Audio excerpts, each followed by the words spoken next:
36 సంవత్సరాల పాటు ఉద్యోగాన్ని కాకుండా తన యొక్క ఉద్యోగ ధర్మాన్ని నిర్వహించడంలో చాలా గొప్పగా వారి యొక్క పాత్ర పోషించినటువంటి విషయాన్ని మాట్లాడినటువంటి ప్రముఖులు చెప్పడమే కాకుండా అది వాస్తవమైనటువంటి విషయం. నేనే ప్రత్యక్ష సాక్షిని. మాకు అంతకుముందు సురేష్ గారితో పరిచయం లేకుండే, కానీ నేను ఎప్పుడైతే 2004లో ఎమ్మెల్యేగా మొదటిసారి ఎన్నికైన తర్వాత గోదావరిఖని ఏరియా హాస్పిటల్ ఎవరైతే ఎమ్మెల్యే ఉంటారో వాళ్ళు చైర్మన్గా కూడా వ్యవహరిస్తారు కాబట్టి అప్పటి నుంచి సురేష్ గారితో మాకు పరిచయము, అదేవిధంగా అనుబంధం కూడా ఏర్పడింది. అందుకే సురేష్ గారిని మేము నా దగ్గర పిఏగా పనిచేసిందని చెప్పడానికి సాహసించాం. ఎందుకంటే మాకు కుటుంబ సభ్యులాగా, ఒక బంధువులాగా, మిత్రులాగానే చూస్తాం తప్ప, మా కుటుంబంలో మాతో ఒకరిగా చూస్తాం తప్ప ఎప్పుడు ఏదో మా దగ్గర అట్లా పిఏగా పనిచేసిందనేటువంటి మాట కూడా ఇక్కడ మాట్లాడు. నేను కానీ నా భార్య కానీ ఇంట్లో ఒక సభ్యుల్లాగానే మేము వ్యవహరిస్తాం. నిజంగా కూడా చాలా మంది మాట్లాడినటువంటి విషయాలలో సురేష్ గారి దగ్గర ఒక ప్రత్యేకత అయితే ఖచ్చితంగా ఉన్నది. చాలా మంది ఉద్యోగస్తులు పనిచేస్తూ ఉంటారు, కానీ అందరితోటి ఇటువంటి ఒక క్రిటికల్ ఇష్యూస్ అన్నిటి కూడా సార్ట్అవుట్ చేయడం, ఎక్కడిదక్కడ పరిష్కరించేటువంటి ఒక గుణం కానీ అటువంటి ఇది కానీ చాలా మందికి ఉంటుందని మనం అనుకోలేము. సురేష్ గారు నిజంగా ఇందాక డాక్టర్ రామకృష్ణ గారు చెప్పినట్టుగా ఏమన్నారు సార్, అది బహుముఖ ప్రజ్ఞాశాలి. అంటే తను చేసే ఒక ఉద్యోగానికి పరిమితం కాకుండా, అంటే మీరు ఏ ఇష్యూ వచ్చినా దానికి ఒక పరిష్కారం చెప్పగలిగినటువంటి వ్యక్తి. అందుకే బహుముఖ ప్రజ్ఞాశాలని ఖచ్చితంగా చెప్పారు డాక్టర్ గారు. అది ఒక మెడికల్ ఫీల్డే కాదు, మీరు ఏ ఫీల్డ్ అయినా కానీ, ఏ ఇష్యూ అయినా కానీ ఒక సమస్య వచ్చిందంటే దానికి ఖచ్చితంగా పరిష్కారం చూపించగలిగేటువంటి ఆలోచన విధానం, తర్వాత ఆచరణతో కూడినటువంటిది సురేష్ గారు మనం చూస్తాము. అందులో వాళ్ళు మెడికల్ ఫీల్డ్లో ఉండడం, మెడికల్ ఫీల్డ్ అంటేనే నిజంగా ఓ సేవాభావంతో కూడుకున్నటువంటి ఫీల్డ్. ఇందాక మధు గారు చెప్పినట్టు మీరు కొంచెం అశ్రద్ధ చేస్తే అది చాలా చాలా ఎఫెక్ట్ చేస్తుంది, సమాజంలో ఎఫెక్ట్ చేస్తుంది. ఒక డాక్టర్, ఒక మామూలు ఒక ఉద్యోగి, వేరే ఉద్యోగి అశ్రద్ధ చేస్తే పెద్ద ఇబ్బంది కాదు. ఒక డాక్టర్ కనుక అశ్రద్ధ చేస్తే కొన్ని ప్రాణాలు పోవచ్చు, తర్వాత ఎన్నో విపత్తులు రావచ్చు. కాబట్టి మీరు చేసే ఉద్యోగం కూడా ఈ మెడికల్ ఫీల్డ్లో మరి సీనియర్ ఫార్మసిస్ట్గా 36 సంవత్సరాల పాటు ఒక మీ దగ్గరికి వచ్చేటువంటి పేషెంట్స్ ఒప్పించడం కాదు, పనిచేస్తున్నటువంటి మీ సహ ఉద్యోగులను ఒప్పించడం కాదు, మీ పైన ఉన్నటువంటి హయ్యర్ ఆఫీసర్స్ని, కింద పనిచేస్తున్నటువంటి వాళ్ళని అందరి దృష్టిలో ఒకే రకమైనటువంటి భావం కలిగించే విధంగా పనిచేయడం అనేటువంటిది ఇది అందరితో సాధ్యమయ్యేటువంటి విషయం అయితే కాదు. అది ముందడుగా ఉంటుంది. అందులో సురేష్ గారిలో కనబడుతుంది మనకి. తర్వాత నేను మంత్రి అయిన తర్వాత నా దగ్గరికి వచ్చిన తర్వాత, మా ఆఫీస్కి వచ్చిన తర్వాత మాకు చాలా చాలా బర్డెన్ తగ్గింది. అంతకుముందే మెడికల్ ఫీల్డ్లో ప్రజలకు వచ్చేటువంటి అవసరాలు, మోహన్ కావచ్చు, లేదంటే తిరుపతి గారు కావచ్చు, వామన్ కావచ్చు, చాలా మందికి అప్పుడు చేస్తుంటే, కానీ సురేష్ గారు వచ్చిన తర్వాత మాకు చాలా కొంచెం రిలాక్స్ అయినాం మేము. ఎందుకంటే మెడికల్కి సంబంధించింది ఏదైనా కానీ ఒక మాట సురేష్ గారికి మేము ఒక సిస్టమ్ పెట్టుకున్నాం.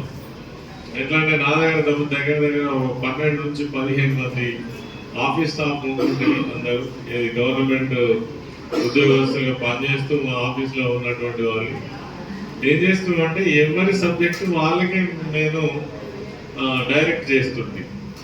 అందులో మెడికల్ ఫీల్డ్కి సంబంధించి ఒక హాస్పిటల్లో ఒక పేషెంట్ జాయిన్ అయ్యిండు, మాకు ఫోన్ వచ్చింది అంటే విషయం అంతా విని నేను ఫస్ట్ ఆఫ్ ఆల్ చేసే పని ఏంటంటే ఆ నెంబర్ను సురేష్ గారికి ఫార్వర్డ్ చేస్తాను. సురేష్ గారికి ఫార్వర్డ్ చేయగానే ఆయన ఏం చేస్తానంటే నోటెడ్ సార్ అని పెడతాడు కింద. నోటెడ్ సార్ అని పెట్టిందంటే ఈయన పనిలో ఉన్నాడని అనుకుంటాం అంతే, దాన్ని డౌటే లేదు. వాళ్ళకి ఫోన్ పోద్ది, వాళ్ళు ఏ హాస్పిటల్లో ఉన్నారు, ఏ పరిస్థితులలో ఉన్నారు, వారికి ఏం కావాలి, వెంటనే వాళ్ళ ఇష్యూ అంతా క్లియర్ చేసి మళ్ళీ నాకు ఒక గంటకో 2 గంటలకో ఒక తెలుగులో మెసేజ్ పెడతాడు. సార్ వాళ్ళతో నేను మాట్లాడినా, వాళ్ళ ఇష్యూ క్లియర్ అయింది, వాళ్ళంతా ఇదిగానే ఉన్నారు, వీలైతే మీరు ఒక్కసారి మాట్లాడండి అంటే అంత ఒక విషయం చెప్పగానే స్పందించి మరి పనిచేయడం వల్ల మేము కూడా వేలాది మందికి అట్లా సర్వీస్ ఇవ్వగలిగేటువంటి ఆ పరిస్థితి వచ్చింది. అట్లా మా ఆఫీస్ కూడా అట్లా పనిచేస్తుంది. అందులో సురేష్ గారు కూడా చాలా చాలా చాలా గొప్పగా పనిచేసారు. మాకు సురేష్ లాంటి మిత్రులు దొరకడం అనేటువంటిది కూడా ఒక గొప్ప విషయంగా నేను భావిస్తున్నాను. అంటే పనిచేయడం అనేటువంటిది చాలా మంది పనిచేస్తుంటారు, ఒక మానవతా దృక్పథంతో పనిచేయడం, ఒక ప్రతి విషయంలో హ్యుమానిటీ కనిపించే విధంగా పనిచేయడం, ఆ బాధ్యత ఉండడం అనేటువంటిది చాలా తక్కువ మందిలో చూస్తుంటాం. అది సురేష్ గారిలో మేము చూసినాం. అందుకే ఇప్పుడు ఆయన మేము మంత్రి పదవి పోయిన తర్వాత ఈ సర్వీసు ఆగిపోయిందని ఇట్లా ఎవరైనా అనుకునేరు, అదేం ఆగిపోలేదు. ఇప్పుడు అది కంటిన్యూ జరుగుతూనే ఉన్నది. మంత్రిగా ఉన్నా లేకున్నా ఏ హాస్పిటల్లో పని ఉన్నా ఇందాక సార్ చెప్పినట్టు ఫోన్ నెంబర్ వస్తూనే ఉంటుంది, మేము ఫార్వర్డ్ చేస్తూనే ఉంటాం, దాన్ని మాట్లాడుతూనే ఉంటారు. వీలైతే నేను మాట్లాడుతూనే ఉంటాం, అవసరమైతే కాన్ఫరెన్స్ కాల్లో డాక్టర్ గారిని లైన్లో తీసుకొని మాట్లాడుతూనే ఉంటాం. ఈ పని ఇప్పటికీ నడుస్తూనే ఉన్నది. మరి ఆ గొప్పతనం నిజంగా సురేష్ గారిని మరి నేను ఇప్పుడు లేని కదా సర్వీస్లో అనేటువంటి భావం కూడా ఎప్పుడు చూపించలేదు. ఆ విధంగా మాకు మంచి మిత్రుడు సురేష్ గారు. మరి 36 ఇయర్స్ పాటు మీ డిపార్ట్మెంట్లో పనిచేసి ఎంతో వేలాది మందికి రకరకాల పద్ధతులలో సర్వీస్ చేసినటువంటి, నాకు తెలిసి సురేష్ గారికి కానీ మా సురేష్ గారి శ్రీలత గారు వాళ్ళ సతీమణికి కానీ నాకు తెలిసి ఒక సంతృప్తికరమైనటువంటి జీవితం. మనిషికి ఏం కావాల్సి ఉంటుంది? సంతృప్తికరమైన జీవితం. ఫస్ట్ ఆఫ్ ఆల్ మీరిద్దరు చాలా బాగుంటారు, అంతే కదా. తర్వాత ఇందాక మనం చెప్పుకున్నట్టుగా ఇన్ని వేల మందికి సర్వీస్ చేస్తాడు, ఇంత బిజీగా ఉంటాడు, ఇన్ని ఫోన్ మాట్లాడతాడు అని మళ్ళీ ఎక్కడ కూడా కుటుంబాన్ని కూడా ఎక్కడ అశ్రద్ధ చేయలేదు. మీ సహకారంతో పిల్లలు చాలా గొప్పగా చదివించుకున్నారు. మళ్ళీ అందరు మెడికల్ ఫీల్డ్, అమ్మాయి ఇందాక మాట్లాడింది మెడికల్ ఫీల్డ్, మీరు మెడికల్ ఫీల్డే, కొడుకు కూడా మెడికల్ ఫీల్డే, అవి తెచ్చుకునేటువంటి బియ్యాన్ని కూడా మళ్ళీ మెడికల్ ఫీల్డ్. జనరల్గా ఏ ఫీల్డ్ ఉండాలో ఆ ఫీల్డ్లోనే మరి ముందుకు పోతుంటారు. ఆ విధంగా ఇటు కుటుంబాన్ని, ఉద్యోగాన్ని, మరి ఉద్యోగ ధర్మాన్ని నిర్వర్తించినటువంటి ఒక మంచి వ్యక్తిత్వం ఉన్నటువంటి మనిషి సురేష్ గారు. తర్వాత వారికి ఇప్పుడు రిటైర్మెంట్ అయింది. ఎవరికైనా రిటైర్మెంట్ సర్వసాధారణం, ఉద్యోగానికి మాత్రమే రిటైర్మెంట్ అయింది. వాళ్ళ బామ్మడిని చెప్పినట్టు ఇప్పుడు సమయం అంతా ఇక మీ అక్కగారికో లేకపోతే బంధువులకు మనవరాలకో ఇంటికో లేదు. నిజంగా చెప్పాలంటే ఇంతకు ముందు పట్టించుకోకుండా ఇవన్నీ జరిగాయి. మీ మావ లేదు చెప్పేదండి, ఇంతకు ముందు పట్టించుకోకుంటే మీ కుటుంబం అంతా ఇంత గొప్పగా ఉండదు. అంటే నేను ఏమంటానంటే సర్వాంతరయామి అంటాం కదా. సర్వాంతరయామి అంటే ఏంటి అంటే మా నాన్న నుంచి మేము ఏం నేర్చుకున్నాం అంటే లైఫ్ స్టైల్ ఎట్లా ఉండాలనేటువంటిది తనను చూసి నేర్చుకున్నాం. తర్వాత మీలాంటి పిల్లలకు ఏముంటుందంటే మీరు ఏ వృత్తిలో ఉన్నా ఆ హ్యుమానిటీ డెఫినెట్గా ఉంటుంది. ఎందుకంటే మీరు పెరిగిన నేపథ్యం అటువంటిది, మీరు వచ్చినటువంటి జీవన విధానం అటువంటిది. కాబట్టి మీరు వేరే వాళ్ళలాగా ఉండలేరు. మీకు ఎవరైనా ఇబ్బంది పడుతుంటే చూసుకుంటూ ఉండలేరు. అది మీకు మీ నాన్న నుంచి వచ్చినటువంటిది, అది మన బ్లడ్ జీన్స్ నుంచే వచ్చినటువంటిది. వేరే వాళ్ళకు అంటే వేల మంది లక్షల మంది ఉద్యోగస్తులు ఉంటారు, అందరికీ రాదు అది. కాబట్టి నెక్స్ట్ ఉన్నటువంటి జీవితం ఏదైతే ఉందో చాలా గొప్పగా గడవాలి, ఇదే సర్వీస్ కంటిన్యూ కావాలి. అది ఉంటేనే ఆరోగ్యం, అది ఉంటేనే సంతోషం. అవన్నీ బంద్ చేసి ఇప్పుడు మీరు చేస్తే అసలే కాదు, అసలు జీవితం నడవదు. ఒక్కోసారి అసలు ఈ లోకం నుంచి ఇంకో లోకం పోయిన బాగా అనిపించేటువంటి పరిస్థితి ఉంటుంది. కాబట్టి ఇవన్నీ కంటిన్యూ చేస్తూనే మరి మీరు ముందు జీవితం అంతా చాలా గొప్పగా ఉండాలని మేము మనస్ఫూర్తిగా కోరుకుంటున్నాం. తమ్ముడు కుటుంబం చెప్పినట్టుగానే మరి ఒక మంచి ఆలోచన కూడా మీరు చేయండి. ఆ విధానంతో కొంత సమయం అటు కూడా ఇవ్వాలి. అదేవిధంగా మీ బామ్మది కోరుకున్నట్టు కొంత సమయం తప్పకుండా ఫ్యామిలీకి ప్రత్యేకంగా కేటాయించి గతంలో మిస్ అయినవన్నీ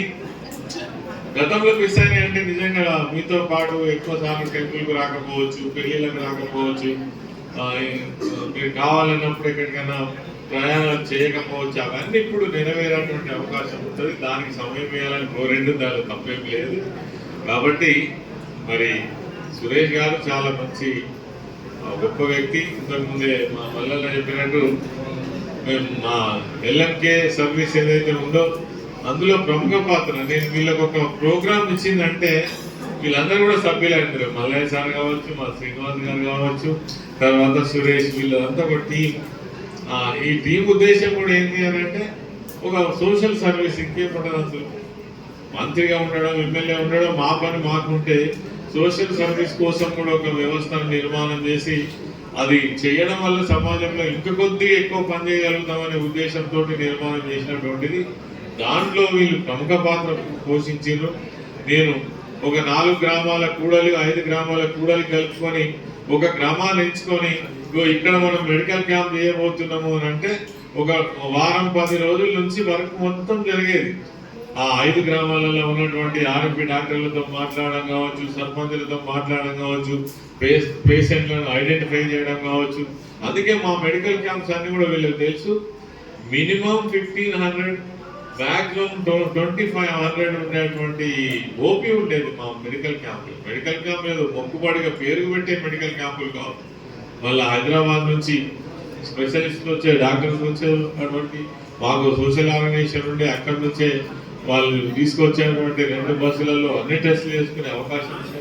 వాటన్నిటికి కూడా ముందుండి మరి ప్రధానమైనటువంటి భూమిక పోషించినటువంటి మిత్రుడు సురేష్ గారు. వారు రానున్నటువంటి గడిచిన ముందున్నటువంటి జీవితంలో కూడా చాలా గొప్పగా ఇదే విధంగా కంటిన్యూ చేయాలని ఫ్యామిలీకి కానీ తర్వాత సమాజానికి కానీ తగినంత సేవలు అందించి మరింత గొప్ప పేరు తెచ్చుకునే విధంగా మీ ఆశయాలను మీ ఫ్యామిలీ మెంబర్సే కాకుండా మీ మిత్రులు, సోదరులు, మీతో సహా ఉద్యోగులు కూడా సురేష్ గారు ఎట్లా అయితే ఎంత మంచిగా అయితే పనిచేస్తుండో మనం కూడా అట్లా పనిచేస్తే బాగుండనేటువంటి ఆలోచన కలిగే విధంగా పనిచేయాలని కోరుకుంటూ వారిని మనస్ఫూర్తిగా ఆ భగవంతుడు మళ్ళీ ఆరోగ్యాలతోటి చల్లగా చూడాలని కోరుకుంటూ మరి ఈ కార్యక్రమానికి ఆహ్వానించిన వాళ్ళ కుటుంబ సభ్యులందరినీ కూడా ధన్యవాదాలు తెలియజేస్తూ గాడ్ బ్లెస్ యు.